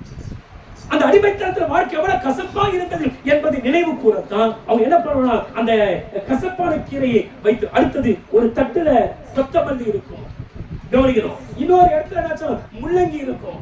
இப்படி 6 பாத்திரத்துல 6 பொருள் இருக்கும், கவனிங்க. அடுத்தது ஒரு தட்டில் என்ன பண்ணா அப்பம் வைத்திருப்பார்கள். என்ன வச்சிருப்பாங்க? அப்பம். கவனிக்கிறோம். இந்த அப்பத்துக்கு பேர் என்னன்னா மாட்சா என்று சொல்வார்கள். என்ன பேரு? மாசா. கடையில் குடிக்கிற மாசா கிடையாது, மாட்சா. என்ன பேரு சொல்லுங்க? மாட்சா. கவனிக்கிறோம். இந்த அப்பம் எப்படி செய்வாங்க சொன்னா, கொஞ்சம் தண்ணி கொஞ்சம் மாவை போட்டு பிசைஞ்சு, சாதாரண தண்ணி தான், எதையும் ஸ்பெஷலா அதுல சோம்பு வாசனை பொருட்கள் எதையும் சேர்க்க மாட்டாங்க. கொஞ்சம் தண்ணி கொஞ்சம் மாவு ரெண்டையும் போட்டு இதை சேர்ந்து இதை சுடுவாங்க. இதுக்கு ஏழைகளின் அப்பம் என்று சொல்வாங்க. என்ன சொல்வாங்க? ஏன் தெரியுமா? இது அதாவது பிரம்மாண்டமா இல்லாம அலங்காரமா இல்லாம வெறும் தண்ணீரையும் மாவையும் கொண்டு இது சிம்பிளா செய்யப்பட்டதுனால இதை ஏழைகளின் அப்பம் என்று அழைப்பாங்க. அப்படியே என்ன அர்த்தம்? இயேசு கிறிஸ்து ஏழைகளின் தேவன் என்று பொருள். இயேசு கிறிஸ்து யாருங்க? சொல்லுங்க. ஆனா நான் ஏழையா இருக்குன்னு எனக்கு யாருன்னு யோசிக்காதீங்க. அவர் ஏழைகளுக்கு பலன், அவர் எளியவர்களுக்கு திடன். சொத்திரிக்க வேதம் சொல்லு, அவர் ஏழைகளுக்கு துணை நிற்கிற ஆண்டவர். ஏழைகளை சமுதாயம் அலட்சியப்படுத்தலாம். ஆனா இயேசு கிறிஸ்து ஏழைகளை ஒரு நாள் என்ன பண்ண மாட்டார்? இயேசு கிறிஸ்து ஊழியம் செய்த காலத்துல ஏழைகள் மீது அக்கறை கொண்டார், ஏழைகளுக்கு உணவு கொடுத்தார், ஏழைகளுக்கு வேண்டிய எல்லா காரியங்களையும் அவர் செய்தார். ஏனென்றால் அவர் ஏழைகளின் தேவனாக இருக்கிறார். அதனால ஏழையா இருக்கிறேன், எனக்கு யார் உதவி செய்வாங்க, எனக்கு யார் பலனா இருப்பாங்க? ஏழைகளுக்கு அவரே பலன். பணக்காரனுக்கு பண பலனா இருக்கலாம், ஆனா ஏழைக்கு சொல்லுங்க, ஏழைக்கு யார் பலன்? கர்த்தரே பலன். அடுத்தது இந்த அப்பம் எதுக்கு அடையாளம் சொன்னா? வறுமை மற்றும் சிரமம் நிறைந்த வாழ்க்கை அடையாளம். யாரு வாழ்க்கை வறுமை இருக்கும்? ஏழைங்க வாழ்க்கை தான் வருமா இருக்கும். யாரு வாழ்க்கை சிரமமா இருக்கும்? பணம் இல்லாம வசதி இல்லாம ஏழையா இருக்கிறாங்களே, அவங்க வாழ்க்கை தான் சிரமம் நிறைந்ததா இருக்கும். அப்போ இந்த அப்பத்துக்கு இன்னொரு பேரும் உண்டு, சுதந்திரத்தின் அப்பம். என்ன அப்பம்? அடிமைத்தனத்திலிருந்து மீட்டு கொண்டு வருவதற்கான உணவாய் அது இருந்ததினாலே அது சுதந்திரத்தின் அப்பம் என்று சொல்லப்படும். அடுத்தது இந்த அப்பம் எதுக்கு அடையாளம் சொன்னா? மனத்தாழ்மைக்கு அடையாளம். எதுக்கு அடையாளம்? ஏன்னா இந்த அப்பம் பாருங்க, பிரம்மாண்டமா இல்லாம, பகட்டான உணவுகள் இல்லாம, வெறும் அடக்கமான ஒரு நபரை போல தாழ்மையாக தட்டையாக இது இருக்கிறதுனால இது என்ன சொல்றாங்க சொன்னா? தாழ்மையின் அப்பம் என்று சொல்வாங்க. ஏன் சொன்னா இந்த உணவுல எந்த சுவையான பொருளும் நீங்க அதர்சம் சுட்டா எப்படி சொல்வீங்க? என்னெல்லாம் போடுவீங்க? வெல்லம் போடுவீங்க, வாசனையான ஏலக்காய் போடுவீங்க, அப்புறம் சொல்லுங்க என்ன போடுவீங்க? அதர்சம் சுடுறது யாருமே அரிசி மாவு போடுவீங்க, சோம்பு போடுவீங்க. ஆனா இந்த மாட்சாவை எந்த சோம்பும் கிடையாது, எந்த வாசனை பொருளும், வெறும் தண்ணி, வெறும் மாவு. இப்படி இருக்கிறதுனால எந்த ஆடம்பரமும் இல்லாத ஒரு பொருளா இது இருக்கிறதுனால இது எதை காட்டுகிறதுனா? தாழ்மையை காட்டுகிறது. எதை காட்டுகிறது? அப்ப கர்த்தருடைய பிள்ளைங்க இயேசு இந்த உலகத்துல வாழ்ந்த போது எப்படி வாழ்ந்தார்? மனத்தாழ்மையாய் வாழ்ந்தார். அவருக்கு அறிவு இருந்தது, அழகு இருந்தது, பேச்சு திறமை இருந்தது, அவர்கிட்ட வல்லமை அதிகாரம் இருந்தது. ஆனா இவ்வளோ இருந்தவர் மனத்தாழ்மையா என்ன பண்ணார்? வாழ்ந்துட்டார். ஒரு வேலைக்காரனாகவே வாழ்ந்து காட்டினார். எப்படி வாழ்ந்து காட்டினாரு? ஒரு வேலைக்காரன் இடுப்புல எப்படி ஒரு துண்டை எடுத்து கட்டிக்கிட்டு ஒருத்தருடைய பாதங்களை கழுவார்களோ அதே பண்ணுமா இயேசு கிறிஸ்து ஒரு வேலைக்காரனை போல ஒரு துண்டை எடுத்து இடுப்பிலே கட்டிக்கொண்டு சீசருடைய கால்களை வல்லமை உள்ள கடவுள் அவருடைய பாதங்களை கழுவினார். அப்ப என்ன? ஒரு ஊழியக்காரன் வேலைக்காரனை போல் இருக்க வேண்டும். ஊழியக்காரனா எஜமான அர்த்தம் கிடையாது. ஊழியக்காரனா எல்லாரும் அடிமைத்தனமா வேலை வாங்கி கால் மேல காலப்படுகிற பந்தா பண்றது கிடையாது. ஊழியக்காரன் என்றால் அடக்கம் உள்ளவனாய், தாழ்மை உள்ளவனாய், பணிவிடை செய்கிறவனாய் இருக்க வேண்டும் என்று பொருள். ஒவ்வொரு ஊழியக்காரனுக்கும் பணிவிடை செய்கிற எண்ணம் இருக்கணும், தாழ்மை இருக்கணும். அப்ப மனிதர்கள் நம்ம இந்த பூமியில எவ்வளவு விலையேறப்பட்ட சாக்கியத்தை பெற்றிருந்தாலும் இந்த பூமியில வாழும் போது நாம் தாழ்மையாய் வாழ கற்றுக்கொள்ள. நமக்கு அறிவு இருக்கலாம், அழகு இருக்கலாம், நிறைய திறமைகள் இருக்கலாம், பணம், வசதி, பிள்ளைகள், செழிப்பு எல்லாம் இருக்கலாம். ஆனா எது இருந்தாலும் இது நம்மால் உண்டானது, யாரால் உண்டானது? எல்லாம் கடவுளால் உண்டானபடினால ஒன்றையும் குறித்து நாம் மேன்மை பாராட்டாதபடி எல்லாம் யாரால் உண்டானது? எல்லாம் கடவுளால் உண்டானது என்று சொல்லி நாம் மனத்தாழ்மையாய் வாழ வேண்டும். அப்ப இயேசு கிறிஸ்து அந்த அப்பம் எதை காட்டுகிறதுனா? மனத்தாழ்மையை காட்டுகிறது. இயேசு கிறிஸ்து மனத்தாழ்மையானவர். உங்களுக்காக அடிக்கப்படுகிற இயேசு கிறிஸ்து மனத்தாழ்மையானவர் என்பதை காட்டுகிறது. இந்த அப்பத்தை 18 நிமிடத்தில் சமைப்பார்கள். எத்தனை நிமிஷத்தை? முழுசா நேரம் அறவேக்காட்டு தான் சமைப்பாங்க. இந்த மாற்றாவை சாப்பிடும் போது நல்ல கவனிக்கிறோம். இந்த அப்பத்தை சாப்பிடும் போது என்ன பண்ணுவோம் சொன்னா, முதல்ல இங்க 4 கப் இருக்கு இல்லையா? இது அப்ப இந்த தட்டெல்லாம் உங்களுக்கு சொல்லிட்டேன். இந்த 4 கப்புல என்ன இருக்கு சொன்னா, முதல்ல திராட்சை ரசம் வச்சிருப்பாங்க. இந்த 4 திராட்சை ரசம் இருக்கும். அப்படி இருக்கும்போது முதல்ல ஒரு கப்பல் இருக்கிற திராட்சை வச்சு குடிச்சிருவாங்க. சரிங்களா? குடிச்சிட்டு இது கீழே வச்சிருவாங்க. வச்சுட்டு அடுத்து பேசுவாங்க. 2வது கப் எடுத்து குடிக்கிறதுக்கு முன்னாடி என்ன பண்ணுவாங்க சொன்னா, பிரசங்கம் பண்ணுவாங்க, போதிப்பாங்க. என்ன போதிப்பாங்க? யாருக்கு போதிப்பாங்க? அங்க இருக்கிற வருகிற தலைமுறைகளுக்கு, சின்ன பிள்ளைங்களுக்கு, அந்த குடும்பத்திற்கு போதிப்பாங்க. நாங்க எப்படிலாம் கஷ்டப்பட்டோம், எப்படிலாம் அடிமைப்பட்டோம், எவ்வளவு வேர்வை செஞ்சோம், ஆனா அப்படிதான் இருந்து நம்மளை கடவுள் கொண்டு வந்தார் சொல்லி போதிப்பார்கள். எப்படி போதிப்பார்களோ அதே வண்ணமாகத்தான் இயேசு கிறிஸ்து சீடரை உட்கார வைத்து பாதங்களை கழுவும் போது திராட்சரசத்தை குடித்து விட்டு அவங்களுக்கு போதிக்க ஆரம்பித்தார். கவனிக்க. அப்போ போதிச்ச பின்பு இப்ப 2வது கப்பு இது எடுத்து என்ன பண்ணுவாங்க சொன்னா, இதுக்கு திராட்சரசத்தை குடிப்பாங்க. குடிச்சிட்டு பின்பு என்ன பண்ணுவாங்கன்னா, மேஜையில் இருக்கிற இந்த 6 உணவு சாப்பிடுவாங்க. முதல்ல எதை குடிப்பாங்க? திராட்சரசம் குடிப்பாங்க. 2வது போதிப்பாங்க. போதிச்சு குடிச்ச பின்பு குடிப்பாங்க. குடிச்ச பின்பு 6 போஜனத்தை என்ன பண்ணுவாங்க? சாப்பிடுவாங்க. சாப்பிட்டு முடித்த பின்பு மூணாவது கோப்பை எடுக்கும் போது நிலவரிங்க. இப்ப மூணாவது கோப்பை எடுக்கணும். இப்பதான் இயேசு சொல்றாரு, இந்த மூணாவது கோப்பை எடுத்து என்னுடைய ரத்தமா இருக்கிறது என்று சொன்னார். என்ன சொன்னாரு? என்னுடைய ரத்தமா இருக்கிறது. கவனிங்க, ஏன் ரத்தம்? இதுவரைக்கும் எந்த யூதர்களும் இது இயேசுவின் ரத்தம், ஏன் ரத்தம் சொல்ல, ஆட்டுக்குட்டி ரத்தம் அப்படின்னு சொன்னாங்க. ஆனா இயேசு சொல்றாரு, இது என்னுடைய ரத்தம்.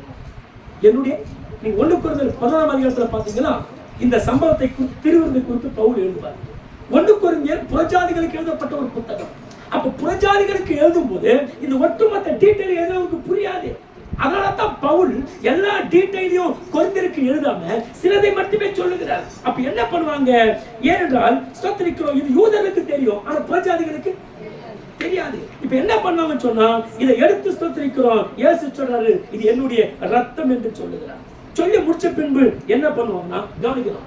இப்ப எல்லாரும் சொல்லுவாங்க, பூமியில் இருந்து ஆகாரத்தை உண்டு பண்ணுகிற சர்வ வல்லமுள்ள ராஜா அவரே. பூமியில ஒரு மனுஷனுக்கு வேண்டிய எல்லா நன்மை யார் உண்டாக்குறது? கடவுள் தான் உண்டாக்குகிறார் என்று சொல்லி அவர் நாமத்தை வாழ்த்துவார்கள். இது எபிரேயத்துல சொல்லுவாங்க சொன்னா, பருக் அட்டா அதோனாய் ஏலோகினு என்று சொல்லி என்ன பண்ணுவோம் சொன்னா, இந்த ஆசீர்வாதத்தெல்லாம் சொல்லி அதை வாங்கி என்ன பண்ணுவோம் சொன்னா எல்லாரும் சாப்பிடுவாங்க. இப்ப சாப்பிட்ட பிறகு கவனிக்கிறோம், இயேசு இப்ப புதுசா ஒரு விஷயத்தை சொல்றாரு. இந்த பாத்திரத்தை எடுத்து அந்த கோப்பை எடுத்து சொல்றாரு, இது என்னுடைய சரீரம், என்னுடைய ரத்தம் என்று சொல்லி என்ன பண்றாரு சொல்றாரு. சரி, இந்த அப்பம் எப்படி இருக்கும் அப்படின்னு சொன்னா, அப்பம் இப்படிதான் ஓட்டை போட்டு இருக்கும். எல்லாம் பாக்குறீங்களா? அப்பம் எப்படி இருக்கும்? இப்படிதான் இருக்கும். எல்லா ஓட்டைகளும் தெரியும். இப்போ உங்க பார்த்தா உங்க முகமெல்லாம் எனக்கு தெரியுது ஓட்டை கூட. அது மாதிரிதான் இந்த அப்பம் இருக்கும். இந்த ஓட்டை எதற்கு அடையாளம்? இயேசு கிறிஸ்து எப்படி இந்த அப்பத்துல ஓட்டை போட்டு வேதனைப்படுத்தப்பட்டிருக்கிறோம். ஓட்டை போடும்போது குத்துல வலிக்குமா வலிக்காதா? சொல்லுங்க. உயிர் இருந்தா கண்டிப்பா அழுது. எப்படி இந்த அழகான இந்த அப்பத்துக்குள் பாவம் இல்லாத, புளித்த மாவு இல்லாம, புளிப்பில்லாத மாவினால செய்யப்பட்ட இந்த அப்பம் எப்படி ஓட்டையினால் குத்தி காயப்படுத்தப்பட்டிருக்கிறதோ, இதே போலத்தான் உங்களுக்காக சரீரத்தை பிற்க போகிற இயேசுடைய சரீரத்தில் குத்தப்படும். இயேசுடைய சரீரம் ஆணிகளால் குத்தப்படும். ஆணிகளால் தலையிலும் கைகள்ல கால்கள்ல எல்லாத்திலும் தலையில முள்முடி சூட்டி கைகளிலே ஆணிகளால் குத்தி அவரை காயப்படுத்துவார்கள் என்பதற்கு அடையாளமாகத்தான் இந்த சரீரத்திலே இப்பேற்பட்ட ஓட்டைகள் போடப்பட்டது. இந்த அப்பா நெருப்பிலே சுடப்பட்டதுனாலே இது தழும்புகளை போல் வீக்கமாய் காணப்படும். எப்படி இருக்கும்? நெருப்பில போட்டு சுடுவாங்க. அப்ப நெருப்பில சுடும்போது பாருங்க, இங்க பாருங்க, அது தழும்பு மாதிரி இருக்கு பாருங்க.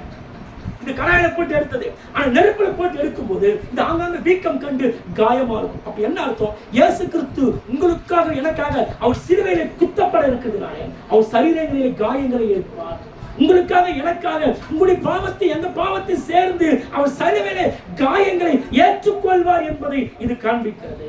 அவர் சரீரத்தில் 153 காயங்கள் இருந்ததாம். எத்தனை காயங்கள்? எத்தனை காயங்கள்? அவர் தலையில 17 முள்ளு ஏறி இருந்ததாம். யோசித்து பாருங்க, அழகான பாவமில்லாத இந்த சரீரத்துல 153 காயங்கள். அவர் தலை முதல் கால் வரைக்கும் காயம் இல்லாத இடமே கிடையாது. ஏன் தெரியுமா? உங்கள் வியாதிகளை, என் வியாதிகளை சுகமாக்குவதற்காகவே இயேசு கிறிஸ்து காயங்களை ஏற்றுக்கொண்டார். அதனால நீங்க வியாதி வரும்போது சொல்லுங்க, ஆண்டவரே என் வியாதிகளை சிலுவையில் சுமந்து கொண்டு நீ தழும்புகளை ஏற்றி உமது தழும்புகளால் நான் சுகமானவனாய் இருக்கும் போது எனக்கு ஏன் வியாதி? விசுவாசத்தோடு அறிக்கை பண்ணுங்க. வியாதி வரும்போது அறிக்கை பண்ணுங்க. வியாதியை மட்டும் அவர் சுமக்கவில்லை, வியாதியோடு கூடிய வலியையும் அவர் சுமந்தார். அப்ப வலி வரும்போது சொல்லுங்க, ஏதாச்சும் ஒரு வியாதி வந்து வலி வருதா? அப்ப சொல்லுங்க, இயேசு என் வியாதியை மட்டும் சுமக்கல, அந்த வியாதிக்கான வலியையும் சொல்லுங்க. அந்த வியாதிக்கான வலியை கூட அவர் சுமந்தார். ஆனா நான் வலியை சுமக்க தேவையில்லை, நான் வியாதியை சுமக்க தேவையில்லை என்று நீங்க சொல்ல வேண்டும். அப்ப என்ன பண்ணுவாங்க சொன்னா, இப்ப எல்லாம் சொல்லி முடிச்ச பின்பு 3ஆவது ரசத்தை குடிச்சாங்க இல்லையா? குடிச்சிட்டு என்ன பண்ணுவாங்க சொன்னா, இப்ப 4வது கப் ரசத்தை எடுப்பாங்க. 4வது கப் ரசத்தை எடுக்கும் போது என்ன பண்ணுவாங்க சொன்னா, யூதர்கள் சில வார்த்தைகளை சொல்லி குடிக்க மாட்டாங்க, அதை அப்படியே வச்சிருவாங்க. ஏனென்றால் எப்ப மெசியா வருகிறாரோ அப்போது என்ன பண்ணலாம், அந்த மகிழ்ச்சியை கொண்டாடலாம் சொல்லி அதை வச்சிருவாங்க. அதே போலத்தான் இயேசு கிறிஸ்து இந்த 4வது கோப்பை எடுத்து சொல்றாரு, இதை என்னுடைய பிதாவுடைய ராஜ்யத்துல நான் பானம் பண்ணுகிற வரைக்கும் இதை என்ன பண்ண மாட்டேன் நானே. அப்போ 3 குச்சி முச்சாச்சு. இந்த சம்பவம் ஏன் பைபிள் எழுதல அப்படின்னு சொன்னா, இது உங்களுக்கு எனக்கும் ஸ்தோத்திரிக்கிறோம். ஏன் எழுதப்படுதுன்னு சொன்னா, இது உங்களுக்கு எனக்கு ஸ்தோத்திரிக்க மறைப்பொருளாக இருக்கிறது.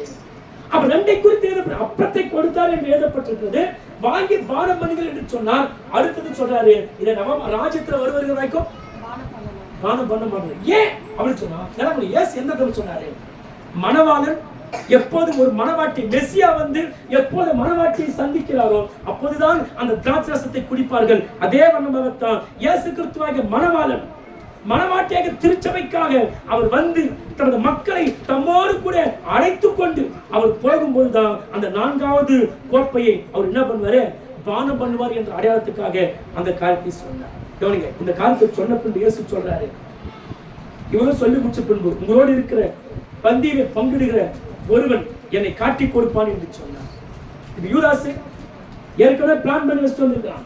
இயேசுவை போய் உணவெல்லாம் சாப்பிட்டு கண்டிப்பா என்ன பண்ணிடணும், அவர் காட்டி கொடுத்ததுன்னு சொல்லி ஒரு பிளான் பண்ணி வச்சிருக்கிறான். அவன் உணவை எடுக்கும் போது அவன் குற்ற உணர்வு அவனுக்கு குத்துக்கிறது. அவன் இயேசு சொல்றாரு, உங்களிலே ஒருவன் என்னை காட்டி கொடுக்க முடியாது உட்கார்ந்து கொண்டிருக்கிறான். இப்ப எல்லாம் கேட்கறாங்க, நானா? யூதாசன் கேட்கிறான், நானா ஆண்டவரே, நானா என்று தவறை மனதில் வைத்துக் கொண்டு என்ன பண்றான், கேட்கிறான். இயேசு சொன்னது பொருட்படுத்தவே இல்லை. உடனே அவன் யூதாஸ் சொல்லியிருக்கலாம், அண்டவரே நான் தான் உனக்கு காட்டி கொடுக்க இருந்தேன், என்னை மன்னிச்சிருன்னு சொல்லி என்ன பண்ணிருக்கலாம், அவன் சொல்லி இருக்கலாம். ஆனா அப்படி சொல்லல. அதை பொருட்படுத்தாமல் அந்த ரசத்தை வாங்கி அவன் என்ன பண்றான்னு சொன்னா, அந்த பானத்தையும் ரசத்தை வாங்கி அவனுக்கு குடிக்க ஆரம்பிக்கிறான். இன்னைக்கு இதே போலதான் ஜனங்கள் தனக்குள்ள பாவம் உண்டு என்று தெரிந்து, தனக்குள் கசப்பு இருக்குதுன்னு தெரிந்து கூட துணிகரமாய் அதை அறிக்கை பண்ணாமல் அப்படியே வாங்கி என்ன பண்றாங்க, அதை குடிக்கிறாங்க. இப்படி அபாத்திரமாய் புசித்து அவங்க ஸ்தோத்திரத்துக்கு தன்னை வேதனைக்குள்ளாக்கி கொள்ளுகிறார்கள். சரி, இந்த ரசத்தை இந்த பந்தியில யாரெல்லாம் பங்கு கொள்ளலாம்? தன்னை பாவி என்று ஒத்துக்கிட்டு தன் பாவத்தை அறிக்கை பண்றது மட்டும் என்ன பண்ண முடியல. உங்க பாவத்தை ஒத்துக்காதவங்க, நான் பாவமே செய்யலன்னு சொல்றவங்க இந்த பந்தியில தகுதி பெறுவதற்கு அவங்க தகுதி உடையவர்கள் அல்ல. 2வது, யார் இதுல பங்கு கொள்ளலாம் சொன்னா, இயேசு கிறிஸ்து ரத்தத்தால் என் பாவம் மன்னிக்கப்பட்டது, அவருடைய ரத்தத்தால் நான் முழுமையாய் கழுவப்பட்டேன் என்று சொல்லி யார் விசுவாசிக்கிறாங்களோ அவங்க தான் இந்த பந்தியில என்ன பண்ண முடியும், பங்கெடுக்க முடியும். 3வது, இயேசுவின் பாவத்திற்காக அவர் சாபமானார், அடிக்கப்பட்டார் என்று யார் விசுவாசிக்கிறாங்களோ அவங்க தான் இதை என்ன பண்ண முடியும். பைபிள் சொல்லி இயேசு கிறிஸ்து மரித்து அடக்கம் பண்ணப்பட்டு 3ஆம் நாளிலே உயிரோடு என்ன பண்ணார். ஏன் அடக்கம் பண்ணப்பட்டார் என்று எழுதியிருக்கிறது? ஏனென்றால் சிலுவையில் அடிக்கப்பட்டவங்களை யாரையும் அடக்கம் பண்ணவே மாட்டாங்க. சிலுவையில் அடக்கம் பண்ணப்பட்டவங்க அப்படியே சத்தம் அப்படியே விட்டுருவாங்க. கழுகுகள் பல ஆந்தைகளை வந்து என்ன பண்ணும், அவன் கண்ணை அதை எது குத்தி அவன் சரீரத்தை பிடுங்கி எடுக்கும். ஏன்னா அவனை கொண்டு போய் அடக்கம் பண்ணி தேவையில்லாத செலவெல்லாம் எதுக்குன்னு சொல்லி அவனை அடக்கம் பண்ணவே மாட்டாங்க. சிலர் என்ன பண்ணுவாங்க, அந்த சரீரத்தை எடுத்து அப்படியே இருக்கிற அந்த குப்பை மேட்டு வாசல்ல போட்டுருவாங்க. அங்க இருக்கிற ஈனோம் என்ற ஒரு பள்ளத்தாக்கு, அந்த பள்ளத்தாக்கு குப்பையோட குப்பையை தூக்கி தான் பண்ணுவாங்க. எல்லாரையும் போடு, சிலுவையில் அடைக்கப்பட்ட எல்லாரையும் இப்படிதான் போடுவாங்க. ஆனா இயேசு கிறிஸ்து ஒரு ஆளை மட்டும்தான் சிலுவையில விட்டு வைக்கல, குப்பை தொட்டியில தூக்கும் போடல, அப்படியே தூக்கி கொண்டு போய் என்ன பண்ணாங்க. இப்படி அவர் அடக்கம் பண்ணப்பட்டதே ஒரு மிகப்பெரிய நற்செய்தி. ஏன்னா எந்த குற்றவாளியையும் அடக்கம் பண்ணவே அது வீண் செலவு, அது அவனுக்கு தொடுவது ஒரு மிகப்பெரிய சாபக்கேடு, மிகப்பெரிய சாபக்கேடு என்று சொல்லி அவனை என்ன பண்ண மாட்டானா, சிலுவையிலே அப்படியே விட்டு விடுவாங்க. ஆனா இயேசு ஒரு ஆளை மட்டும் தான் என்ன பண்ணாங்க, சிலுவையிலிருந்து இறக்கி கொண்டு போய் என்ன பண்ணாங்க, அடக்கம் பண்ணினார்கள். இயேசு ஸ்தோத்திரிக்கிறோம். சிலுவையில் அடக்கம் நிலவரிங்க. அவர் சிலுவையில் அறைப்படும் போது கூட அவர் கால்கள் ஏன் கட்டையில் அடிக்கப்பட்டிருக்குது? நீங்க சிலுவை மரத்துல பார்த்துருப்பீங்க, நிறைய ஆர்சி திருச்சபையெல்லாம் பார்த்தீங்கன்னா ஒரு மாதிரி போட்டோல கால் இப்படி வந்து மரத்துள்ள அடிக்கப்பட்டிருக்கும், அப்படிதானே? ஏன் பூமியில காலப்படக்கூடாது அப்படின்னு சொன்னா, ஒரு குற்றவாளியுடைய சாபம் இந்த பூமியின் மண்ணிலே கூட இறங்கி விடக்கூடாது. அதனால அவன் அந்த ரகத்திலே தொங்க வேண்டும் என்பதற்காக, அவன் குற்றத்தின் சாபம் இந்த பூமியை கரைப்படுத்தி விடக் கூடாது என்பதற்காக அவன் கால்களை இப்படி மடக்கி ஒரு கட்டைக்குள்ளவே அந்த கால்களை அடக்கி விடுவார். ஏன் தெரியுமா? அவன் சாபம் மண்ணில் யாருக்கும் சொல்லுங்க. இயேசு கிறிஸ்து உங்களுக்காக எனக்காக என்ன பண்ணார்னா, எல்லாருடைய சாபத்தை அவர் சிலுவையிலே தாங்கிக் கொண்டு ஸ்தோத்திரிக்கிறோம், அவர் மரித்தார். இப்ப இயேசு சொல்றாரு, இவ்வளவு சம்பவம் நடந்தது, என் மரணத்தை நினைவு கூறும்படி சொல்றாரு. எப்படி பஸ்கா எகிப்திலிருந்து புறப்பட்டு வந்ததை ஜனங்கள் நினைவு கூறுவார்களோ, அந்த பஸ்கா வேற யாரு இல்ல, அது யாரு? அது நான் தான்டா. அதனால சீசர்களே, அந்த நாள் அடிக்கப்பட்ட அந்த பஸ்கா என்னைத்தான் அடையாளப்படுத்துகிறது என்பதை நீங்கள் நினைவு கொள்ளுங்கள். அந்த பஸ்கா நான் தான், உங்களுக்காக அடிக்கப்பட போகிற ஆட்டுக்குட்டி நான் தான், என்னை எப்போதும் நினைவு கூறுங்கள் என்று சொல்லி ஆண்டவர் அந்த வார்த்தையை சொல்லி சீசர்களுக்கு முடித்தார். ஆனால் இதனால திருந்தெடுக்க போற நீங்களும் நானும் எதை நினைவு கூற வேண்டும்?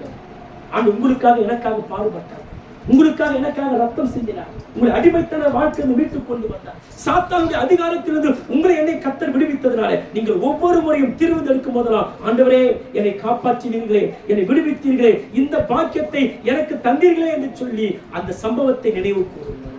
சம்பவத்தை என்ன பண்ணுங்க சொல்லுங்க. மேஜர் எத்தனை உணவு இருக்கும், எத்தனை பாத்திரம் இருக்கும்? என்னென்ன உணவு இருக்கும்? முதல்ல முள்ளங்கியா, முதல்ல காய்கறி. எதுல நினைப்பாங்க? உப்பு தண்ணி எதுக்கு அடையாளம்? அவங்க வேர்வை விட்டாங்க, கண்ணீர் விட்டாங்க என்பது அடையாளம். நம்ம வாழ்க்கை இது மாதிரி ஒரு பாத்திரமா இருக்குது நிறைய நேரத்துல. சரி, அடுத்தது ஆட்டுடி இறைச்சி இருக்கும். சரிங்களா? ஆட்டுடி இறைச்சி ஒரு எலும்பு வறுத்த துண்டு இருக்கும். எதுக்கு அடையாளம்? ஆட்டுக்குடி ரத்தம் தெளிக்கப்பட்டு வீட்டுக்கு கொண்டு வந்தது போலவே அதை நினைவு கூறுவாங்க. மூன்றாவது முட்டை எதுக்கு அடையாளம்? துக்கத்துக்கு அடையாளம். இரண்டாவது பிறப்பின் அடையாளம். நான்காவது கசப்பான கீரை எதுக்கு அடையாளம்? பார்வோனுக்கு கீழே அடிமைப்பட்டு வேதனையான வாழ்க்கை வாழ்ந்தோம் என்பதற்கு. அப்போ அடிமை வாழ்க்கை கசப்பை உண்டாக்கும். பாவத்துக்கு அடிமைப்பட்டவன் சந்தோஷமாய் வாழ முடியாது. அவன் கசப்போடும் வேதனையோடு தான் வாழும். எப்ப அந்த அடிமைத்தனத்தை மீண்டு வருமோ அப்பதான் சந்தோஷம். அடுத்தது சொல்லுங்க, கொத்தமல்லி. அடுத்தது முள்ளங்கி. 4 கோப்பை என்ன இருக்கும்? முதல் கோப்பை ரசத்தை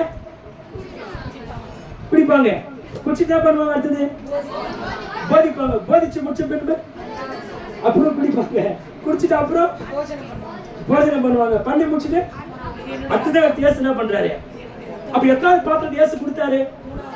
அப்ப 3வது குடிக்கிற பாத்திரத்துக்கு தான் பைபிள் சொல்ல, அப்படி மற்றது குறித்து பைபிள்ல சொல்லல. ஆனா 4வது பாத்திரத்தை எடுத்து இயேசு சொன்னாரு, என்னுடைய ராஜ்யத்தில் நீங்கள் வரும்போது அதை புசிப்பேன், இப்ப புசிக்க மாட்டேன்னு சொல்லி வச்சுட்டேன். எப்ப புசிப்பாரு? மணவாளனாய் வரும்போது. மணவாட்டி நீங்களும் நானும் எதிர்கொண்டு போக ஆண்டவருடைய ராஜ்யத்தை அதை புசிப்போம். அதனால ஆண்டவர் சொன்னார், என்னை நினைவு கூறும்படி. அப்ப எதை நாம் நினைவு கூறணும் இந்த நாட்கள்ல? இயேசு கிறிஸ்து உனக்காக எனக்காக சிலுவையில அடிக்கப்பட்டார். உன்னை என்னை காப்பாற்றுவதற்காக, உன்னை என்னை விடுவிப்பதற்காக இயேசு சிலுவையில் அடிக்கப்பட்டார். அவர் என்னை காப்பாற்றாவிட்டால் நான் அடிமைத்தனத்தில் இருந்திருப்பேன். அவர் என்னை வெளியே கொண்டு வராவிட்டால் நான் அடிமையா இருந்தே செத்து போயிருப்பேன். ஆனா அப்பேற்பட்ட என்ன கடவுள் காத்தாரே என்பதை நம்ம என்ன பண்ணோம்? நம்ம ஒவ்வொரு நாளும் தீர்வுக்கு வரும்போது நம்ம நினைச்சு பார்க்கணும். என்ன பண்ணணும்? அதான் செய்தி தலைப்பு கொடுத்து என்ன என்ன பண்ணுங்க சொல்லுங்க. வேற யாரு நினைச்சாலும் துக்கம் வரும். கொஞ்ச நேரம் கண்ணை மூடி உங்க குடும்பத்தை யாராச்சும் நினைச்சு பாருங்க. ஏன்டா நினைச்சுன்னு தோணும்.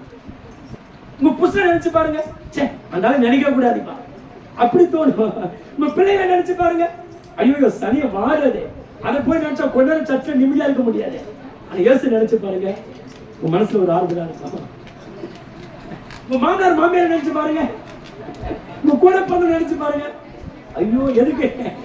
ஆனா இயேசு நினைச்சு பாருங்க, உள்ள ஆறுதலா இருக்கும், உள்ள சமாதானமா இருக்கும். அப்ப என்ன பண்ணுங்க? நினைவு கூறுங்க. உங்களுக்காக எப்படியெல்லாம் அடிக்கப்பட்ட நினைவு கூறுங்க.